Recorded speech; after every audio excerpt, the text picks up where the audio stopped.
कार्तिक माहात्म्य का 18वां अध्याय। ओम नमो भगवते वासुदेवाय। ओम नमो भगवते वासुदेवाय। ओम नमो भगवते वासुदेवाय। हरे कृष्ण राधे राधे।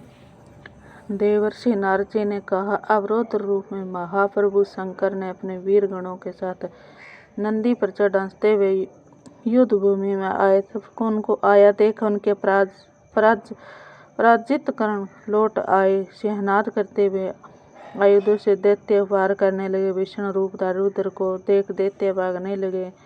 तब युद्ध में अपने दैत्य को परान्मुख होते हुए देख जलंधर हजारों बाण छोड़ता हुआ भगवान शंकर की ओर दौड़ा। उसके शुभ निशुभ वीर आदि क्रोध से होठों पर काटते हुए भगवान शंकर को दौड़े। इससे भगवान शंकर ने जलंधर को सब बाण जालों से काटकर अपने गणों को निर्भय करके अपने अन्य बाणों की आदि दैत्यों को पीड़ित कर दिया। खड़खोरमा नामक दैत्य अपने फर से मार डाला। बलहाक से सिर काट दिया। दशमर ने मारा गया और शिवगण चित्रिखा प्रचट नामक दैत्य का सिर काट डाला। किसी को शिव जी के बेल ने मारा और कई उनके बाणों द्वारा मारे गए। यह देखकर जलंधर अपने शुभ आदि दैत्यों को धिक्कारने लगा और भयभीतों को धैर्य देने लगा, पर किसी प्रकार से भयग्रस्त दैत्यों को दोबारा युद्ध भूमि में आने के तैयार न हुए। दैत्य सेना को पलायन किया और महाक्रोध जलंधर शिव जी को अपनी ओर ललकारने लगे। साथ ही उसने उत्तर बाण मारकर शिव जी को दग्ध कर दिया और बहुत से बाणों से वार किया। शिव जी उनके बाणों को काटते रहे, यहाँ तक उन्होंने जलंधर को भी ध्वजा छत्र और धनुष को भी काट दिया। फिर वह 7 बाण मारकर उसके शरीर से आघात पहुंचाया।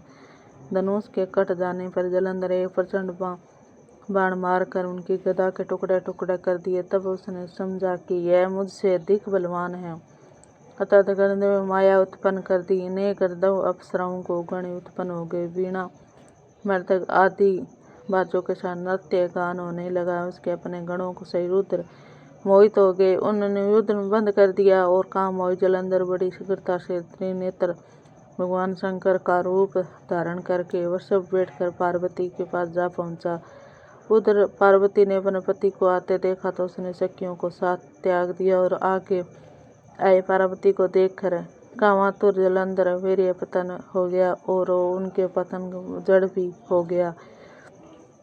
गौरी ने उसे दानव समझा। अंतर ध्यान होकर उनकी ओर मानस पर चली गई। तब वह पार्वती ने देखा जलंधर फिर शिव जी की ओर लौटा। उधर पार्वती जी ने भगवान विष्णु को बुलाकर दैत्य धन और करते कहा और यह प्रश्न किया, आपसे अवगत भगवान विष्णु हाथ जोड़कर सिर नुमा उत्तर दिया, अपनी ओर सब कुछ ज्ञात है ये माता, जो आज्ञा पालन करूं। जगत माता ने विष्णु जी ने कहा, उस दैत्य को मार्ग खोला, उसका अनुसरण उचित है। आज्ञा देता हूँ कि तुम जाकर उनकी स्त्री का पतिव्रत वष्ट करो। यह दैत्य शिव मारा। पार्वती जी की आज्ञा पाते ही भगवान विष्णु उसको शिरोधार्य छल करने के लिए जलंधर के नगर की ओर